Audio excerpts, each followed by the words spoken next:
juróom-ñetti waxtu moo jot mbokk yi bisimilah ci xibaar yi ne suut li ci gën a fës daañu àddu ci fraude gu ñu nemmeeku ci médicament police nag def na liggéey bi am solo daal di teg loxo ab réseau trafiquant ñoom ñi ñu teg loxo bokk nañ ci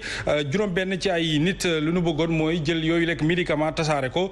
def ko muy mbirum njaay ci mboolem seen pharmacie yi ne ci mim réew du Sénégal police nag dina ci andi ay leeral ci googu lekk tegu loxo médicament yu ñu jàpp ne ay fraude la SAES itam jamono ji ñu àddoo ngeen di teewlu daal dinay tàbbi ci ñetti fanu grève li sabab li ni mel nag bokk na ci seen ay revendication ñuy laaj boobu ba léegi te furaas daal di xëddem bokk na ci loolee sax université yi ñu ne nanu ko yeggale ci nu mu gën a gaawee ndax mi ngi ci chantier depuis atum 2015 sababu wala sax conséquence yooyu lekk grève gis nañu ne en fii UCAD muy université Cheikh Anta Diop bu Dakar kenn nekku fa lu jëm ci wàllu ñàkkum ndox mi itam daan ci àddu ak askan wi sonn nañu lool rawatina waa benn tali ak ñaari tali ñoom nag ngir ñu am ndox faw ñu daal di veiller ba 3 heures du matin 4 heures du matin loolee la ñu ne faw ñu andi leen ci ak jàppandal wala lu ko mooy daañu sonn lool li mu gën a fës mbokk yi ci xibaar yi ci yaatal ne sur ñu faram fàcce ko.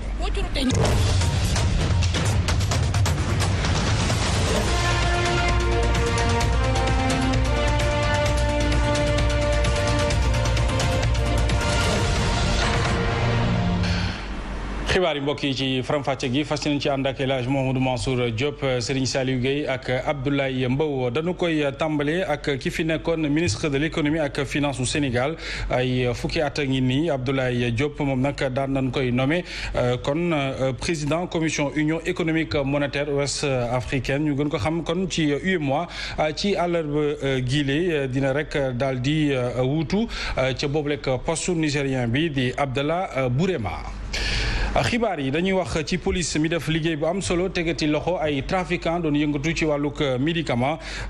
garab yu bari nag la ñu nemmeeku ci benn kër R+2 fii ci Patte d'Oie ñu duy ko ba mu fees dell liggéey bi ni mel nag tax na ñu teg ci loxo ay yeneen i nit yu ci doon yëngatu ba sax ñi amee pharmacie ñëw doon jënd ci yooyu lekk médicament dañ ci teewlu na nga ko bakkee ko. ay toni garab la ñu tegalee ci ñaar fukk ak benn néeg ak li ni mel muy saisir record ci benn bâtiment R+2. ça fait 20 ans que je suis pharmacien inspecteur musuma gis quantité bu di toll. garab yii fi nekk c'est des médicaments. dafa war a stérile yi nga xam ne moom la ñuy utiliser pour injecter ko nit yi. bi ñuy dugg si jaaruñ ci yoon dañuy dugg frauduleusement amuñu AMM et puis structure bi koy jaay autorisé wuñ ko pour mu jaay ko. garab yi leen nag ci anam bu jaarul yoon la ñu duggee ci réew mi dencin bi tamit doy na waar. garab yi stocké nañ ko ci ay néeg yu bari am na sax yoo xam ne dañ ko def ci ay toilettes. garab yi ñoom ñu ngi ko doon jaay donc am na ay structure yoo xam ni xëy na ay pharmacie xëy na ay clinique mais ay structure sanitaires yi nga xam ne daal jot nañ koo jënd mais li ñu mën a assurer mooy képp nga xam ne takk nga ci approvisionné nga de façon illicite par des circuits non autorisés yoon dina la teg loxo te dina la traduire devant la justice. waa ji moom ñëwoon def commande yëgul woon ne police wàcce na ci bërëb ba ci mujjanteel bi moom it police teg na ko yoxo yóbbu ko ca commissariat central bu Dakar. laataa ñuy teg loxo boobu lekk médicament ña fa ñëwee itam ak ñi ci kon bokk teg nañu leen loxo itam jàpp nañu leen ñu toll ci juróom-benn ci ay nit bokk na ci ñu teg loxo ñaar ci ay pharmacien ñeneen ñaar itam ay pharmacien lañu waaye nag nationalité étrangère mu mel ni kon njiitalu ko sûreté urbaine bu commissariat central bu Dakar rafetlu na bi lay liggéey bi police daal di def commissaire Baba Sangaré ñu teelu koog na nga ko ba ko information ci lañ def commande ñun ay médicaments wax kii nga xamante ni moom mooy suspect bi mu wutal ñu ay médicaments parce que ñun dañoo présenté wu comme des professionnels de la santé pour mën a am médicaments yooyu noonu kooku noonu ci la ñu ñëw yónnee ay kees yu bari bañ jëlee loolu noonu xool ko ci lañ dem def lu ñuy tuddee perquisition ñu nga fekk plusieurs tonnes bañ koo xaymaa ak waa direction pharmacie ñoom nee nañ lii ay milliards yu bari la nañ arrêté nit ñi indi leen fii boo seetee am na ñaar ñi nga xamante ni ñoom ay étranger lañ ñeneen ñi am na ñoo xam ne ci professionnel santé bi dañ nekk na juróom benn nit nga xamante ni lañ teg loxo. mu doon geneen jafe-jafe gu ñu nemmeeku Abdoulaye Mbow ci médicament yi nga xam ne dafay dugg frauduleusement waaye itam police liggéey bu am solo moom day def liggéey ba teg leen loxo. waaw ñuy jaajëfal bu baax commissaire Sangaré parce que yàggul tuuti amoon na jafe-jafe bi tax mu jógoon fi nga xam ne moo di parcelle ndax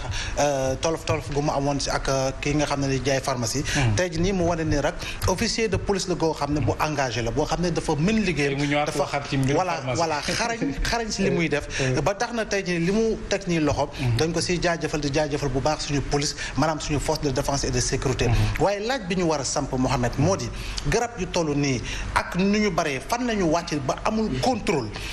damoo en aval ba muy yegg si benn kër goo xam ne mi ngi si biir Padois. fan la wàcc si port fan la wàcc si aéroport ba war a mën a dugg si fii si Sénégal te ñu xam ne lii ay garab yu baaxul la. donc foofu la ñu war a dut baaraam il faudra impérativement que ñu bañ chaque fois bu ñu ne dara xew na ñu ne jàpp nañu diw wala waaye amul suite. il faut ñuy dem ba si cappaandaw ga. il faut képp ki nga xam ne jege na sa laal na sa am na sa complicité sanction dal sa kaw bu baax itam waaye itam pharmacie bi nga xam ne ñoom seen ordre ñi ngi xeex li nga xam ne moo di faux médicament mu am ay pharmacien di ñëw di jënd garab gu mel ni war nañoo tiit parce que amaana dañ ko doon dem teg si benn rayon boo xam ne yow ak man ñooy ñëw jënd ko jox ko suñu bopp wala jox ko suñu njaboot donc ngal nañ ñu musal si faux médicament yi waaye autorité yi itam nañu génn la bâton nañu xeex li nga xam ne moo di faux médicament fépp foofu mën nekk fii si biir Sénégal. mu mel ni kon El Hadj Mamadou Mansour Diop dafa mel ne lëkkaloo gi am gu ñu nemmeeku ci trafiquants yi ak pharmaciens yi ndax ñaar ñu teg loxo bokk na ci pharmaciens yi ñu doon ñëw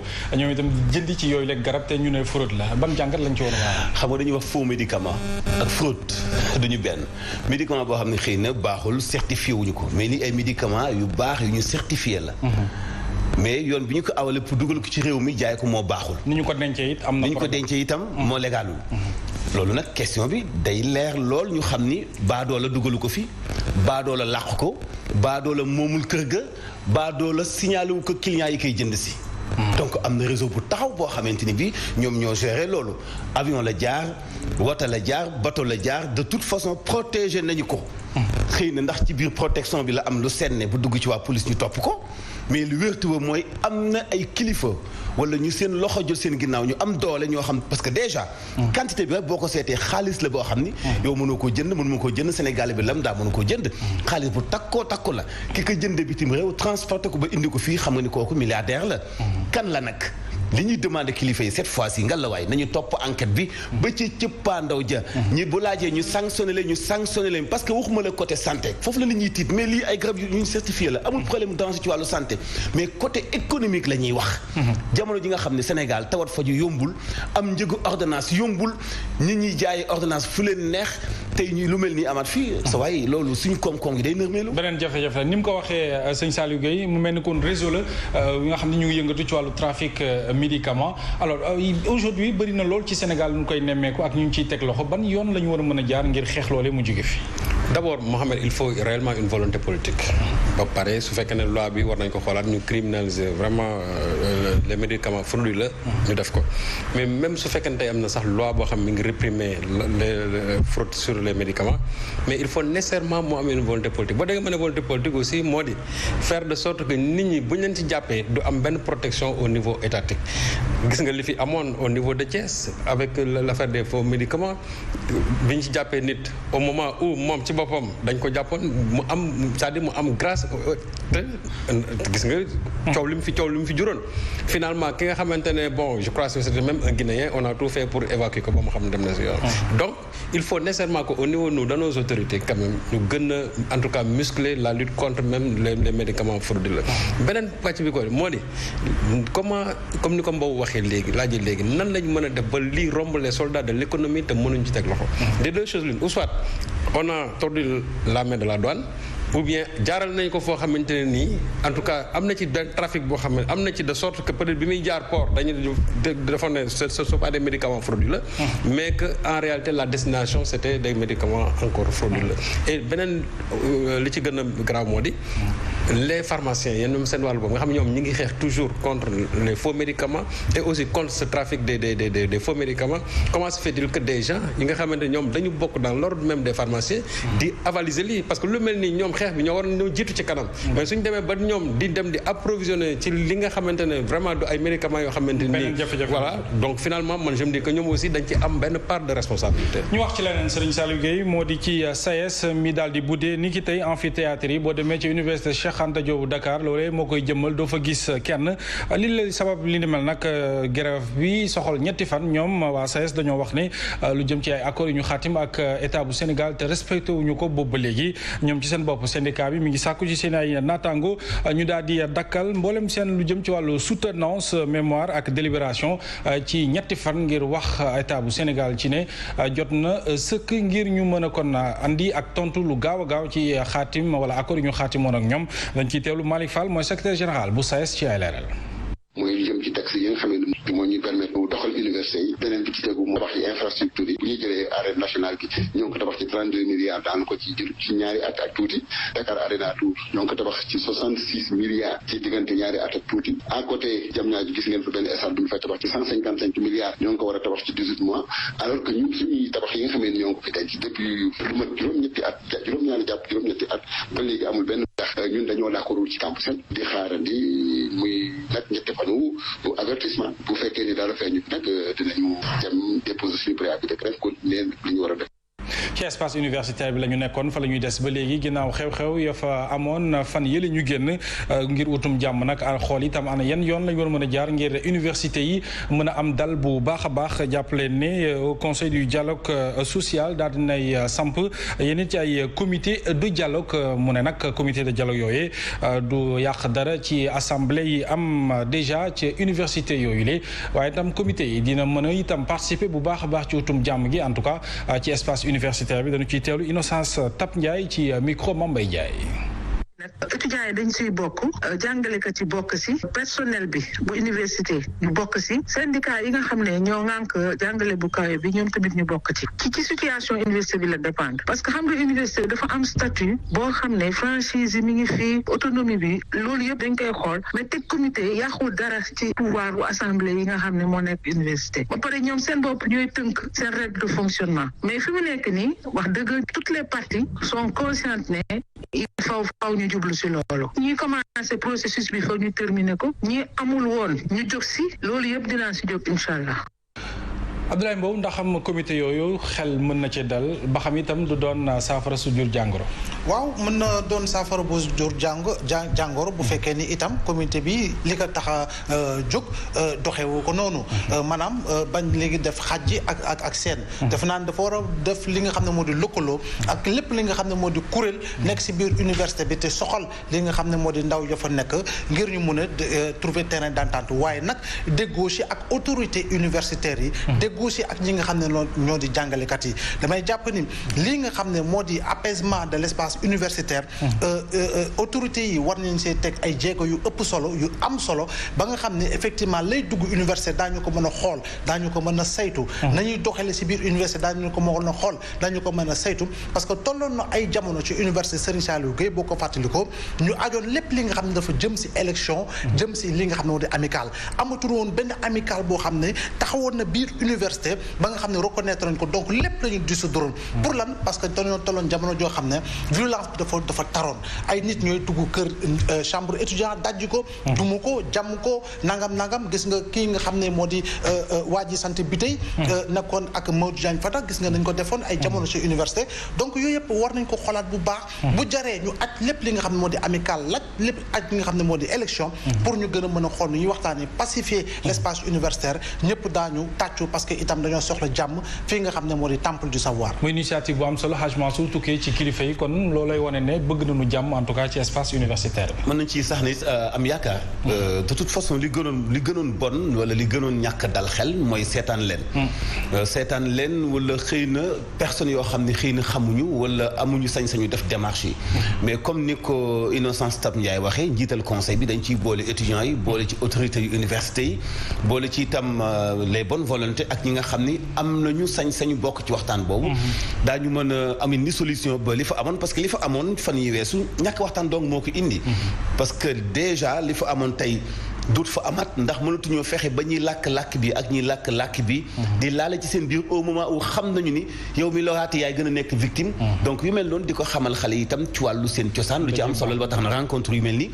dafa war di am périodiquement ci biir UCAD. comité yi bu ñu ko liggéey ni mu waree sëñ Saliou Gueye est-ce que mën nañu rafet jot ci ne mën na contribuer ci luy apaiser en tout cas espace universitaire. waaw mën nañ ci am yaakaar parce que déjà dañu gis ne dafa am ay comités yoo xam ne au sein même des entreprises yu waa au conseil du dialogue social installé te gis nañ vraiment résultat probant yi nga xamante ne moom la indi donc loolu bu ñu ko déplacé aujourd'hui sur le terrain universitaire mën nañ njort ne dina gën a contribuer à pacifier l'espace universitaire mais loolu aussi comme ni ma ko waxoon rek dafa war a inscrire dans la réflexion globale même ci ñu xoolaat c'est-à-dire réformer waat vraiment université xoolaat réellement l'espace universitaire nan la war a mën doxee parce que peut-être ñun suñu jamono bañ fa nekkee amicales yi waroon nañ mën a épanouir de sorte que parce que c'était des moments même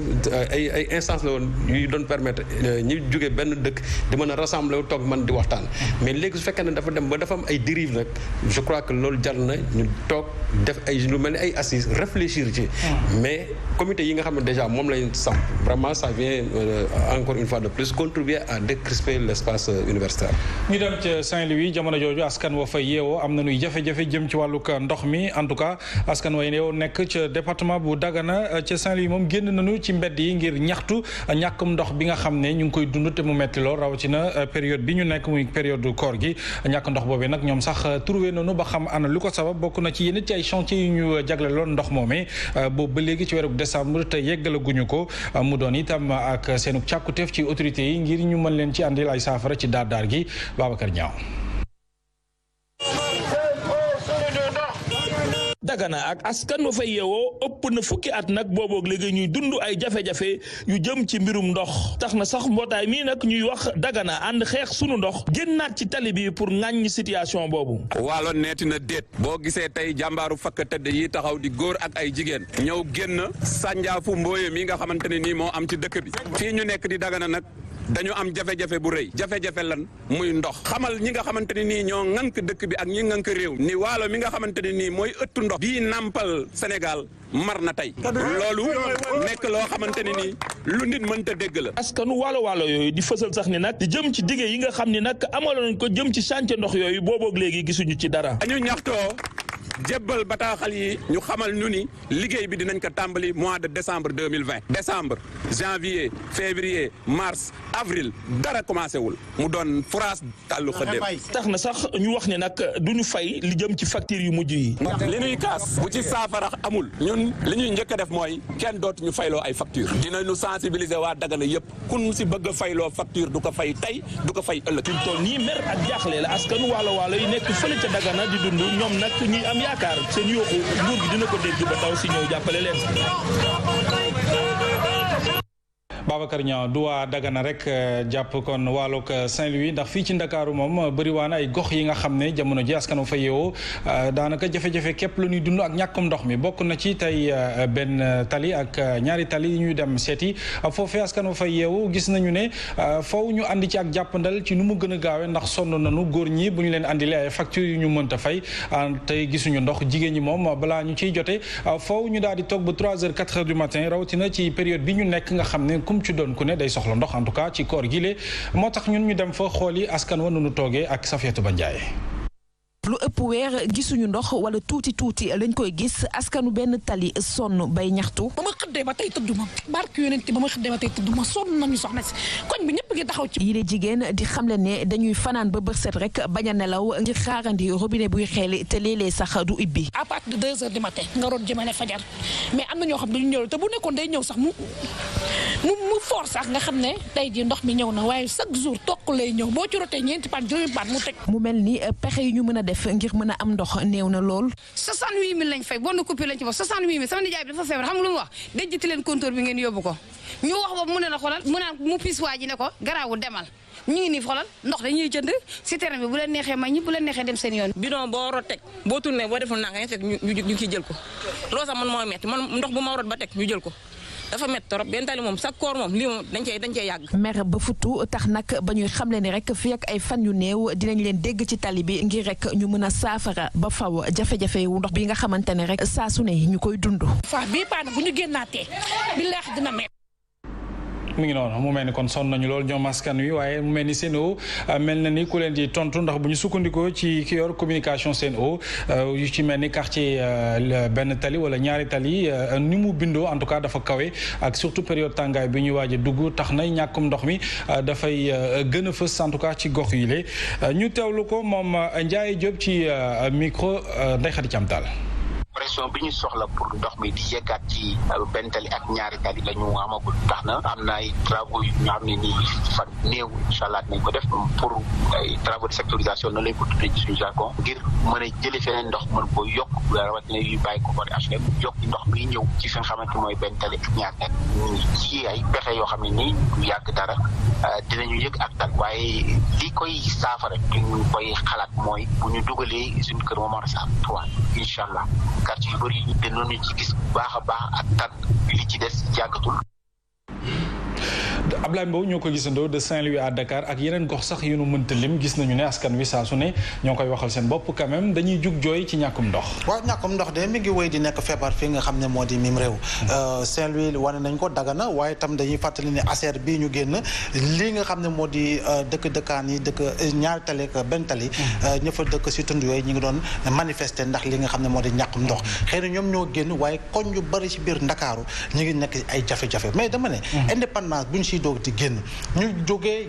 fi nga xam ne moo di Médina ak Gueule Tapée tabax ay koñ yoo xam ne ñoo tudd ay Sicap ay Castor ay feneen ak feneen wax ma fan nga gis fa dëkk boo xam ne daanaka lépp palaat ba nga xam ne dëkkaan yépp nekk si même surface amul fenn foo xam ne am na loolu si àddina bi ñii dañuy nekk en hauteur ñii nekk en semi hauteur ñii nekk fi nga xam ne moo gën a suufee donc ñu toll en 2021 ñuy servir le même discours jamono ji nga xam ne SONES sax daanaka amoon na beneen tour ñuy servir toujours le même discours naan fii dafa kawe fii dafa tingoobu defe naa ni loolu war nañu ko mën a dépasser war nañoo mën a fexe askan bi fépp fu mu ni nekk moo xam nga nekk fële ca kaw montagne ba lee nekk ca Mamel ba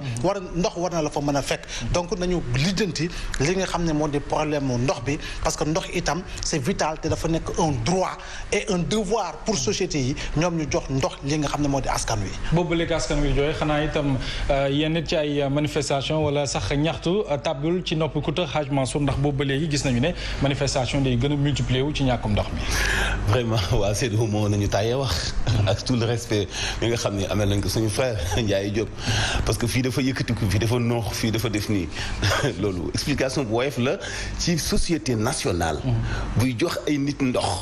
engagé wu ci cahier de charge bi ko état bi jox ni ko dama bëgg nga jox sama askan ndox comme ni ñu ko soxla kooku engagé wu ni mën na ko. dinaa leen jox ndox waaye weeru nekk dañu may fay. mètre cube d'eau nangam la ñu koy jaayee ñu ñëw installer le compteur. à la fin du mois ñu ñëw defaral la facture yónnee la ko ne la temps nga ñuy fay. ñun consommateurs yi suñu jaan wàcc na. ñoom ñi ñuy jox ndox signé cahier de charge du gouvernement bi la ñuy laaj ñoom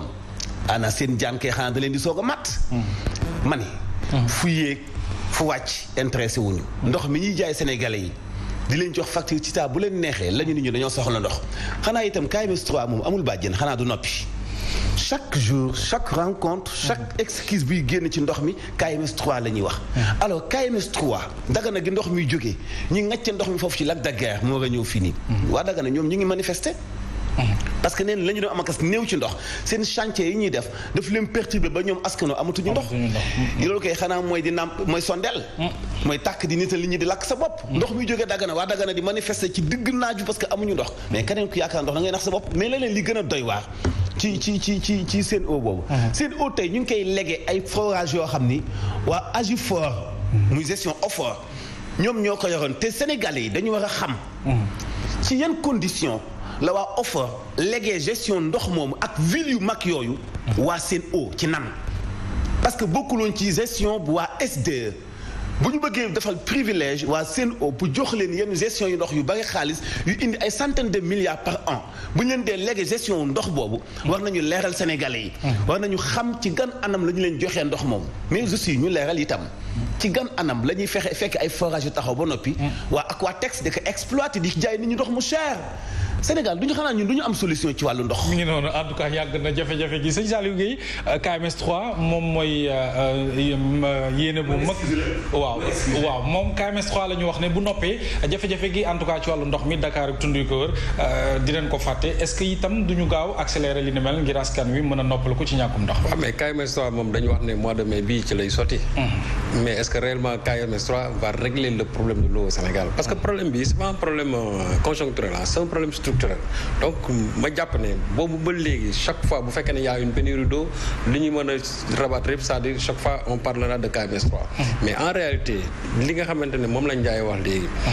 je crois que technologie toll na foo xam ne tey ak buñ gratte-ciel sax bu amul Sénégal normalement ñi nga xamante ne dañ nekk au 100e étage war nañ mën a am ndox parce que loolu aussi ñoom seen société buñ ko indee fii c'est parce que dañu war a satisfaire toutes les exigences mais xam nga li lu muy montré que ñoom biñ fiy remplacer waa SDE dañu war a indi ndox en qualité en quantité et aussi le coût là ñu réduire ko mais finalement non seulement ndox mi gis nañu ne yokk na gis nañu ne y a pas la quantité qu'il faut gis nañu aussi y a même pas la qualité qu'il faut léegi nag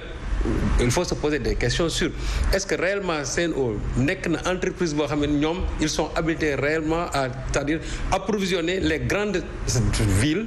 en eau parce que au départ on avait posé cette problématique là en disant que ñoom amuñu expérience boobu léegi nag li nga xam ne ñun moom la ñu gis depuis le départ parce que ñoom ba léegi dañu ñoom ci ay jafe-jafe lañu départ jusqu'à aujourd'hui alors que SD luñ ci mën a wax mooy ba ñuy dem je crois que difficultés yi amuñu koon mais ñoom boobu ba léegi de difficulté en difficulté su fekkee nag dañu bëgg a basé wu ci KMS 3 en réalité KMS 3 ne peut pas régler le problème du Sénégal. Très bien mi ngi noonu ñu wax ci wàllug politique ak élection locale yi nga xam ne jur na coow entre kujje ak ñi ne ci pouvoir bi FRN Front de Résistance Nationale ñoom nag daan nañuy maintenir seenu date ngir ñu organiser si yooyu nag élection ci décembre atum 2021 ni ki tey lañ doon amal ak janoog way tasuru xibaar yi béj yi itam seenu naqar ak jafe-jafe gi ñu amee ci gouvernement bu Sénégal bi bëgg a sukkandiku ci mbas mi di Covid-19 ngir bañ fi amal lu jëm ci élection yooyu rek local front bi bëgg na yaatal sax yeneen i kuréel ñu duppee cadre d'unité d'action de l'opposition ngir rek mën a taxaw temb élection yooyu ñu mën koy taxawal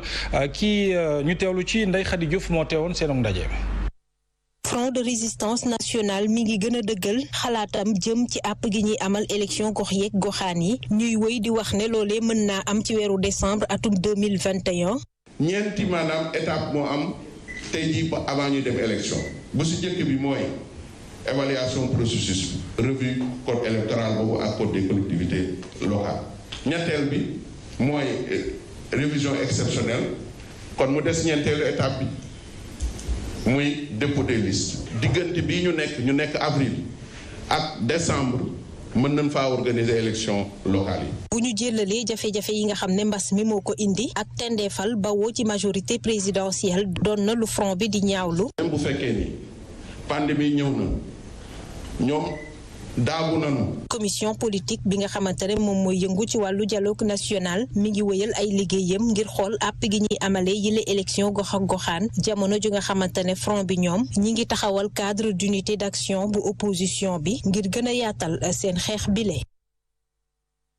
moom tàmbali na bu yàgg Ndeye Khady Diouf ci diggante kon pouvoir beeg opposition bi li ci gën a doy waar sax opposition bi société civile bi ak non aligné yi mënuñoo déggoo en tout cas ci yooyu lekk élection locale ak nu nu ko war a taxawalee jàppale ne itam jeexital gi ñu ci mën a jàpp du lenn lu dul lu jëm ci travaux wala liggéey yi nga xam ne tàmbali nañu ko ci dialogue politique bi ndaxam dina yeggam déet dañu ci teewlu Fatou Abdou Ndiaye. Un dialogue politique qui s'est transformé en un dialogue de sourds entre les différents partis politiques. L'opposition et la majorité ne parviennent pas à se mettre d'accord pour fixer la date des élections locales aujourd'hui.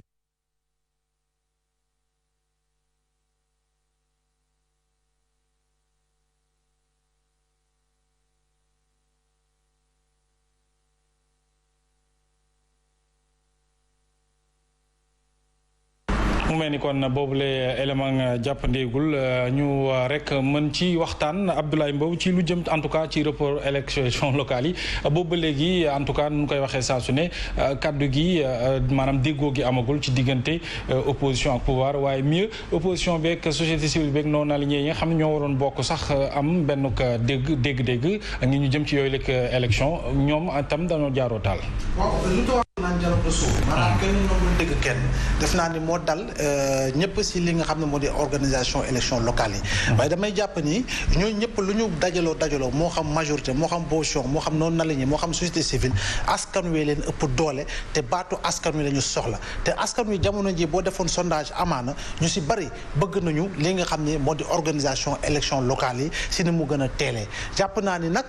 bu ñu jëlee yenn exemple si dëkk yi si yenn dëkkaan yi fii sorewul Sénégal war nañu mën a organiser élection locale yi si atum 2021 bii kañ la ak ban période la defe naa ni ça reste à définir waaye mën nañu bañ a génn si atum 2021 bi waaye li si ëpp solo moo di tey ji Mansour Amaana moom bëgg na samp nëndam si dëkk fa mu dëkk pour doon fa ab maire Serigne Saliou Amaana doyal na si maire bi nga xam ne moo yore fi mu dëkk te bëgg na vraiment keneen samp ba mu fal ko man Amaana bëgg naa reconduire sama maire parce que itam def na résultat bu satisfaisant donc loolu yëpp bu ñu ko dëxëñee boole ko def ko si biir pañe bi damay jàpp ni ñoom war ñoo def li nga xam ne moo di volonté politique bi nga xam ne bu ardi la boo xam ne maanaam dañuy dégg li nga xam ne moo di jooytu askan wi parce que jooytu askan wi mooy ñu organiser élection locale yi mais fàttali ni ñi nga xam ne tey jii ñoo nekk si nguur gi ba ñu buggee yokk mandaawu député yi si atum 2007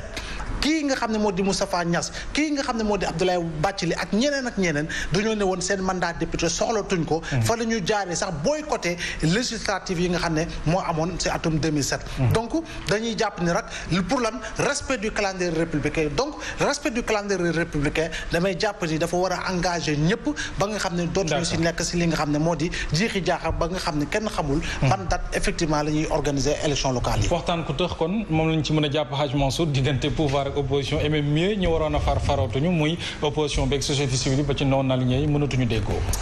mën nañoo far dañu leen a jaawale Mohamed élection locale yi du problème mu gouvernement bi war a organiser élection yi élection législative yi ñoom xam nañu ne bu ñu ko defoon jamono ji tey dina am yeneen groupe parlementaire yu leen mën a tenir tête à l'Assemblée nationale élection locale yi xam nga fi nekk nii tey ci lan moo leen différencier ci mois de janvier 2022 diggante le 15 ak le 17 c'est-à-dire calcul bi dañu koy calculer dafa ñàkk fayda sax ci comme dossier Adji Sarr mu ñàkkee woon fayda déglu tuuti may expliquer woowal expert électoral bu la neex diggante le 15 ak le 17 janvier parce que boo defee élection yi le 15 am nga 2 semaines après le 15 di le 29 wala le 30 proclamation résultat yi foofu la procédure élection locale yi di jeex mu des benn fan donc benn fan ba le 1er juillet dafay nekk juróom benn weer du mën a dàq élection yi moo tax nguur gi xaati gaañi mën nañu accepter janvier mais diggante le 1er ba le 15 duñu ko accepter diggante le 16 août 17 août 20 parce que xam nañu boobaa diggante bi ñuy proclamer élection yi dina fekk mois de janvier jeex mu commencé entrer en vigueur légalité élection législative 2 février wala 3 février balaa ñu egg ci mois de juillet dañu dugg juillet de 6 mois yi net du mat élection yi mooy dàq boppam c'est-à-dire calcul bi ñuy def moom la ñu bëri ci parti opposition yi participer ci seen rencontre yi comprendre parce que amuñu expérience su élection locale et loolu moo tuuti ci état calcul politique yu woyof yooyu pour bëgg a dàq élection législative moo tuuti ci aw askan wuy laaj démocratie nam ñu am def ci élection locale. est-ce que yooyu le calcul mën nañ ko cee génne sëñ Saliou Gueye ci li ko Hadj Mansour waxee ci bu ñu xamee ne boobu ba léegi ñoom am nañu jafe-jafe ci tenir yi la élection xel mën na ko nangu parce que boo gisee pouvoir bi ni muy doxalee nga jàpp ne lii di élection locale yi lii di élection législative yi en réalité pouvoir bi bu ko organiser léegi nag li ma doon wax rek fan yi passé mooy élection yooyu élection mi-mandat la chaque fois dafay décider surtout les forces électorales ci 2024 bi nga xam ne ci lañ jëm pouvoir bi dafay redouter élection yooyu parce que ñi nga xamante ne ñoo fi nekkoon toujours seen daanu déjà dafa profilé woon ci élection yi nga xamante ne moom ou soit mu nekk législative comme en 98 ou soit aussi mu nekk élection locale yi comme ça a été le cas en 2009 mais pour opposition bi société civile ñoom li nga xamante tey moo am ñoom dañ ci am responsabilité parce que déjà dialogue politique bi mu commencé la première chose sur laquelle ñoom ils sont entendus avec le pouvoir mooy déjà nañ dàq élection locale te teguñu ko nag ci benn base en tout cas scientifique teguñu woon ci dara bëret ñu repousser élection yi pour lan on ne sait pas man dama jàpp naa leen man leen dialogue politique bi en réalité genre ndëgg sërëx loxo boo xam ne ni pouvoir bi daf leen ko lal te ñoom dugg nañ ci dem nañ ba tey ne ñoom ils sont rendu compte que ne ils ont commis une erreur pouvoir bi aussi moom fa mu jàpp ma ngi koy jàpp parce que pouvoir bi toujours am na ay raison Macky Sall bu ko leroon ne élection yi di ñëw du ci am benn jeexi jaax du ci am problème dina ko organiser mais moom jàpp na ne élection yi bu ñëwee dana ci am ay jafe-jafe moo tax ba léegi ñoom waxuñu sax wax pour organiser élection locale yi wala élection législative législatives. mi ngi noonu mu doon ak jafe-jafe en tout cas ci calendrier électoral bi fii ci mim réew du Sénégal ñu wax ci wàllu cet gi ak UCG ñu ràññeeku lool ci seen wàllu liggéey daanaka bëriwaana gox-goxaat yi ñu nekk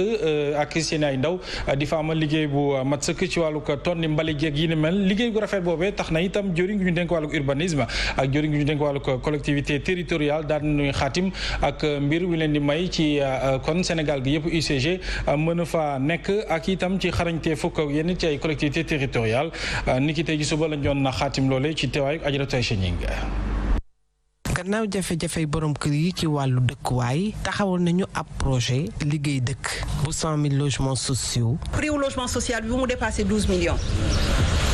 mu mel ni état dafa jël 8 millions teg ko ci poche bépp bénéficiaire ñan sénégalais laa koy jox mooy sénégalais yi di xëy ci suba ba ci guddi di liggéey ñi ci ëpp nekkuñu ci secteur formel ñi ci ëpp amuñu CDI ñi ci ëpp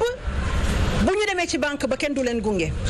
mu créé fonds pour l'habitat social ne ma gungeel ma ñii. lu jëm ci mbalit mi UCG wane na mëninam. loolu communes yi ñoo ko yor mais nguur gi ci décision président Macky Sall daf leen ci jàppale bu baax créé li nga xam ne mooy UCG te yemul rek ci Dakar dem na ci beneen gox-goxaat yi nekk ci biir Sénégal donc loolu am nañ ci résultat bu am solo. ci ab jàkkaarloo liggéey bu nu amaloon ministre des collectivités territoriales ak urbanisme fas yéene nañu boole seeni doole liggéey ci wàllu planification ak aménagement du territoire.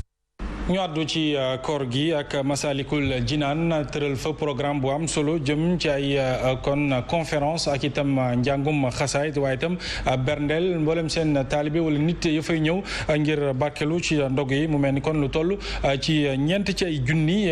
kon assiette daanu ko distribuer ci ndongo ya fay ñëw wala sax mbokki taalibe yi lu mu ci doon lu ne itam organisateurs yi sàkk nañu ci ku fay ñëw itam ñu wàccoonteeg lu jëm ci mesure barrières yi ndax mbas maa ñu fi ba léegi Fadlaye Mbaye Diop. tàmbali na ngir fanweeri fan ci wàllu activité religieuse fii ci Masalikul Jinaan nga xam ne spécialement dafa coïncider ouverture Masalikul Jinaan ndax lañuy def ay cérémonie yoo xam ne ay conférence la ba guddi ak des kuréelu xasaayit ay junni nit ñu leen ni berneel par bés. boo fi ñëwee léegi ci kanam da ngay gis c'est plein à craquer on reçoit plus de 3000 4000 on donne presque 3000 repas par jour. maire bu Grand Dakar nag bëgg dugal loxoom ci jàppale googule. li ñu war a joxe pour daal dimbale jàppale askan bi pour koor gi. li ñu ko joxe itam ñu ngi ko jox 3 millions. waaw 3 millions yooyu xeeb nañ ko. Masalikul Jinaan jamonoy koor day bari nit loolu tax organisateurs yi daal di gën a insister ci lu jëm ci wàllu mesure barrière yi. ku ciy ñëw nga sartoog mesure barrière yooyu nga takk sa masque yore sa gel yore tamit di sorante. fii ci Masalikul Jinaan nag programme Ramadan bi bokk na ci itamit lépp lu jëm ci wàllu kaaraange ñu fay ñëw. Falaye Mbaye Diop jërëjëf sunu reportage du jour nag ñu ngi ko jagleel tàndarma doon produit bu am solo en tout cas ci ñi woor ci bu ñu bëggee dog seen koor tàndarma googee nag bëriwaana lu ñu koy fekk ci marché bi njëg itam oyof na lool en tout cas ci ñu ko bëgg a jënd Abdoul Aziz Sow da baax. saf suukar nooy nepp façon tàndarma yi bëri lool. dama ci taamu bu nooy bi parce que am na bu wow bi am na bu tooy bi am na bu gën a tooy bi. seen melokaan ba ci cafk gi lépp uute ñu leen di jëlee ci dëkk yu bari. Tunisie am na yuy jógee kii Arabie Saoudite Maroc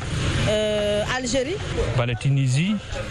am na yoo xamee ni Arabie Saoudite la jógee. ñu taamu ko ci bu ñuy dog koor tàndarma di dolli ci yaram bi yenn ci ay ferñeent waaye itam yemelewaat suukar si gannaaw ba nit ki toogee waxtu yu bari lekkut naanu. ndogu tey boole woo ci tàndarma dafay mel ni ndogu woo waaw parce que dafa am barke aussi pare en même temps garab la dafay faj. bu ci nekk ak njëgam. kilo bi 1000 francs libre bi 500 yu nekk ci tablette yu weex yi moom tamit 500 grammes bi 1000 francs 250 grammes bi 500. tàndarma Ramadan bi moom ay 2000 francs lañu jaay kilo bi. tàndarma ji bëri lool ci marché gi njëgam yemb lool bu sukkandikoo ci jaaykat yi le Abdoul Aziz Sow Dabakh jërëjëf ñu waxas lëf jëm ci wàllu tàggat yaram ak ñaar fukk ak juróom ci ay bénéficiaires ñu tàggat jëm ci diplôme licence d'initiateur CAFD ñoom nag ginnaaw stage bu am solo yu ñu def ci fukki fan gis nañu ne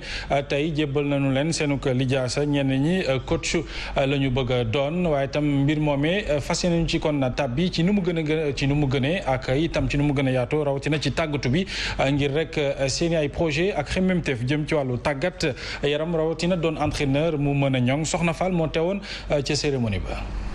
CAFD ngir yokk entraîneur yi xarañtaay. ne encouragé ñu góorgóorlu def ci fulla ak fayda liggéey seen liggéey. ñu tànn ko mooy parrain bi Koto rafetlu ko. nu sargal la léegi bi ngay dund moo gën nu xaar ba nga faatu. ay seede yu baax te rafet jib ci kawam. Vous avez énormément de chance cette promotion. sa calme bi sa sérénité bi da nga ko war a continuer. waaye mi ngi fàttali récipiendaires yi défi yi ñu war a relever. tant que defuñu formation yi nag duñu am niveau yu nga xam ne tey dinañ ci mën a pousse suñu doom yi ak suñu rakk yi pour nu yàgg fa. ñu xam li leen di xaar ñoom ñi am diplôme di ko rafet. doon nañ football à un moment donné am nañ blessure boo xam ne mënul tere nañ ñu dugg ci terrain bi donc mais ñu nekk ci ginnaaw tamit ba léegi ci football lay doon donc loolu moo motivé. je suis très honorée vraiment. ancien international laa nekkal Salif Diaw donc li ma jot a xam ni sax si moom laa ko jëlee. mën naa gëstuwaat nag lu bëri parce que li moom sas la pour man. première fois la ñu ngi ñaan yàlla am tamit licence C. nekkaat jigaat si beneen niveau la ñu gars yi yëpp. ñaar fukk ak juróom ci ñaar fukk ak juróom ñaar jàll nañu Ligue de Dakar ne na mën a amal beneen stage ci weeru mai ba la ñu dëgmal. mu ngi noonu ñu di ko gërëm bu baax a baax Soxna Fall ñuy gërëm itam El Hadj Mamadou Mansour Diop Serigne Saliou Gueye ak Abdoulaye Mbow yu ñu gunge woon en tout cas ci journal commenté bi xibaar yi mbokk yi day wéy ci actunet.net dina fi dikkaat itam ci fajar gi matinal ak 6h30 équipe matinal bi yëpp lu may loolu ñu ngi leen di ñaanal pënaanu jàmm te di ko sàkku ci yéen.